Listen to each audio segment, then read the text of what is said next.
on va lire Jean chapitre 4, vous connaissez bien le contexte historique. C'est Jésus qui rencontre cette femme dans la région de Samarie et au puits de Jacob. Et là, ils vont entamer une discussion. La femme qui parle va dire au Seigneur Jésus, nos pères ont adoré sur cette montagne. Elle parlait donc de la montagne de Galilée. Nos pères ont adoré sur cette montagne. Et vous dites, vous, que le lieu où il faut adorer est à Jérusalem. Et les Samaritains étaient un peu un mélange, un syncrétisme de Juifs et des autres nations. Lorsque le royaume du Nord a été conquis par les Assyriens ont fait venir des étrangers sur ces territoires-là. Et ces gens-là se sont mariés donc aux Juifs qui étaient là. Ils vont donc épouser leur religion, qui est le judaïsme, mais ils vont aussi ajouter à cela leur divinité. Donc c'est ça un peu les Samaritains. C'est pourquoi les Juifs ne sont pas d'accord avec eux, parce que les Juifs n'adorent que le Dieu qui s'est révélé à Moïse, à Abraham, à Isaac et à Jacob. Il faut savoir aussi que les Samaritains avaient leur Bible qu'on appelait le Pentateuque. Bon, c'était le Pentateuque, c'était les 5 livres de Moïse. Genèse, Exode, Lévitique, Nombre, Deutéronome. Mais dans les 5 livres de Moïse, où on disait par exemple d'aller adorer dans le temple de Jérusalem, dans la Bible des Samaritains, ils ont enlevé cette partie et il fallait aller adorer dans le temple qui est sur le mont Garizim, sur la montagne de Garizim. Donc voilà un peu le contexte historique. Donc elle va dire à Jésus, nous nos ancêtres ont dit c'est sur cette montagne de Garizim qu'il faut aller adorer, là où il y a notre temple. Et vous dites que c'est à Jérusalem. Et Jésus va répondre ceci. Verset 22, Jean 4, verset 22. Vous adorez ce que vous ne connaissez pas, nous adorons ce que nous connaissons, car le salut vient des Juifs. Mais l'heure vient, et elle est déjà venue, où les vrais adorateurs adoreront le Père en esprit et en vérité, car ce sont là les adorateurs que le Père demande.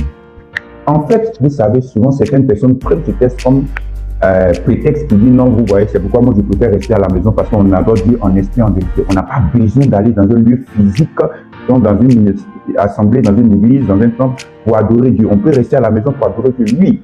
Mais ce n'est pas ce que Jésus est en train de dire ici. Jésus dit simplement qu'il va arriver un temps, donc après le jour de la Pentecôte, dans Actes chapitre 2, c'est en ce moment que c'est arrivé, il va arriver un temps où les vrais adorateurs, ça ne sera pas seulement sur le mont Garizim, seulement dans le temple de Jérusalem qu'il faut adorer.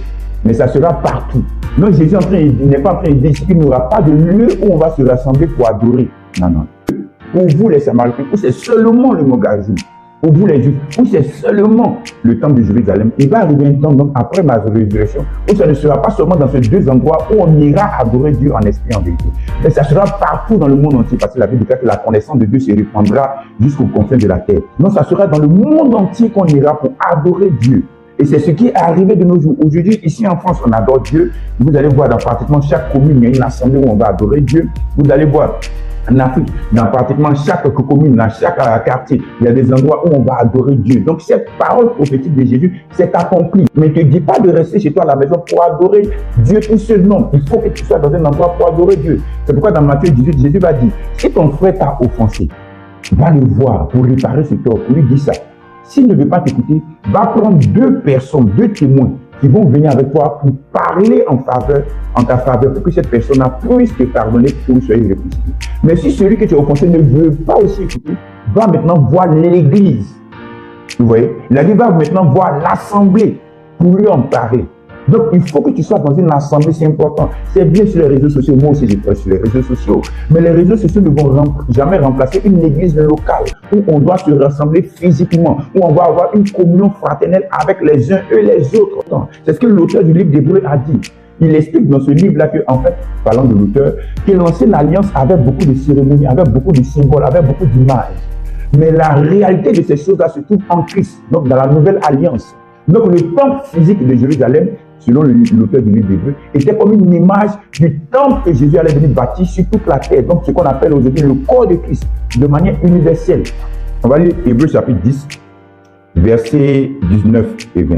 Ainsi donc, frères, nous avons au moins du sang de Jésus une libre entrée dans le sanctuaire par la route nouvelle et vivante qu'il a inaugurée pour nous au travers du voile, c'est-à-dire de sa chair. Il disait que donc dans le temple de Jérusalem, c'était seulement les sacrificateurs eux-mêmes, les souverains sacrificateurs qui avaient droit seuls à entrer dans le lieu très saint, là où se trouvait la présence de Dieu, l'arche de l'alliance, pour entrer en communion avec la présence glorieuse de Dieu. Mais dans la nouvelle alliance, Jésus au travers de son sang, Jésus au travers de son sacrifice, le sacrifice de son corps, va nous permettre d'entrer dans la présence sainte de Dieu, dans la présence glorieuse de Dieu. ça ne sera pas seulement dans le temple de Jérusalem qu'on pourra rentrer dans cette présence de Dieu, mais ça sera au travers maintenant du sang de Jésus. Nous avons accès à la présence de Dieu en esprit. Donc le temple de Jérusalem était une image physique de ce que Dieu allait venir accomplir en Jésus-Christ. Mais il ne va pas dire que comme cela, le temple de Jérusalem était détruit. Donc chacun reste celui à la maison. Non, regardez ce qui va toujours dans le chapitre 10. C'est pourquoi il est important de lire tout le texte. Parce que la Bible n'a pas été écrite en versets, elle a été écrite en livre. C'est pourquoi il faut lire tout le livre pour comprendre la pensée de l'auteur humain, de celui qui a écrit son livre. Regardez, on va lire le verset 24, puis Hébreux chapitre 10, verset maintenant 24 verset. Veillons les uns sur les autres pour nous exciter à l'amour et au bon Dieu. Donc, en tant qu'enfant de Dieu, tu dois exciter ton ami, tu dois exciter ton frère, ta soeur en Christ, à produire des bonnes œuvres, à marcher dans l'amour. Mais comment cela va se faire? Verset 25. N'abandonnons pas notre assemblée comme c'est la coutume de quelques-uns, mais exhortons-nous réciproquement, et cela d'autant plus que nous voyons s'approcher le jour. Donc, il dit, n'abandonnez pas vos assemblées. Il faut rester dans vos assemblées. C'est dans les assemblées qu'on va s'inciter à pratiquer de bonnes œuvres, qu'on va marcher dans l'amour, qu'on va s'exhorter, qu'on va se consoler, qu'on va prier les uns pour les autres.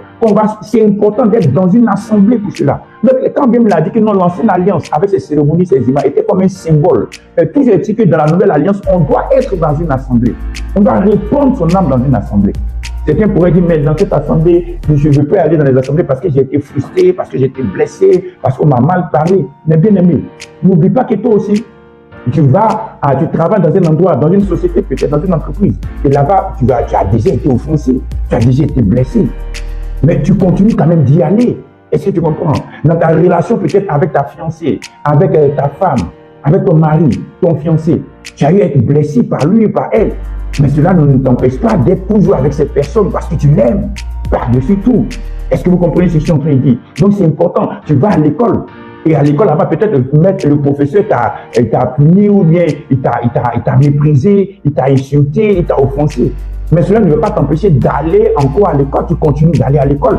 Peut-être qu'il y a des amis là-bas à l'école qui t'ont offensé, mais cela ne t'empêche pas d'aller de nouveau à l'école parce que tu sais ce que tu veux. De même, dans le corps de Christ, si tu fais ça pour ces choses naturelles, qui n'ont pas une valeur éternelle, quand, à plus forte raison, pour les choses de Dieu, pour le corps de Christ.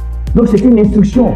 Tu me diras peut-être, mais si je ne fais pas ça, est-ce que cela ne va enlever quelque chose à mon salut? Non, ça n'enlève rien.